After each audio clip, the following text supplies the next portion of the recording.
Good morning everyone. I'm going to share some product knowledge with you today about wallpaper paste.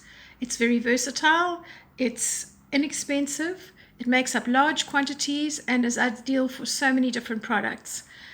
The wallpaper paste comes in packets which normally make up about 3 liters of the actual glue, and it is sort of a white powder that is normally cellulose based, and it's easy to mix up. I just use soda bottles.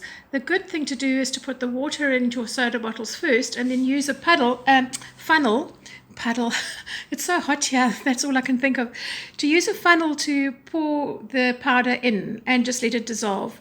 And when you have done that, you will find that you start to get some lumpy bits, as you can probably see here, that there are quite a few lumps. I tend to mix this up a day or two in advance of what I am going to be using it for, and then I will be able to just leave it to sit and settle and absorb all the liquid. This particular wallpaper paste is really nice to use as a base for doing marbling. And marbling you can do on paper, and you can do it on fabric, you can do it on ceramics. And here's some just examples of stuff that I've done on pieces of paper and made them into bookmarks. And you will find that these are really easy to do and tremendously magical, because you can't control the pattern to a large extent, so that will be a bit of a surprise. Also, if you're doing different kinds of work, if you, for instance, want to make paste grain papers, you can mix your wallpaper paste in with your acrylic paints, and that makes them, for want of a better description, a bit slippery.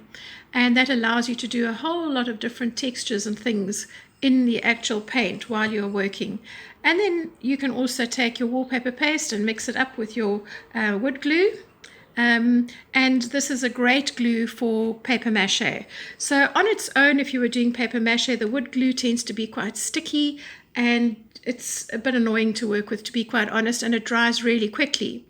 And the wallpaper paste on its own tends to dry very slowly, and that in itself can be a problem with paper mache, especially if you're doing like an art class at school and you're wanting things to get dry. So I have taught craft classes for over 30 years, and I find that a really good mixture is half wallpaper paste, or maybe just a little bit more wallpaper paste, and the rest mixed in with your wood glue or your craft glue. And that gives you a glue that is not sticky. It takes a little bit less time to dry than the craft glue on its own, but it's not as long as just the wallpaper paste on its own. So it's a very, very nice glue, and of course it gives you bulk, so it makes it cost effective. I do hope that this has been helpful for you, so please check out other videos on my playlist. There's a section there where I've got decorative papers, and this will help you with that, and also with things to do with paper mache and for marbling. Once you've got your glue mixed up in your containers, it lasts literally for months and months and months. It does have a fungicide in it, so it's unlikely to go off unless your container was contaminated before you put it in. I've sometimes kept my wallpaper paste for more than a year, and it's still been really good.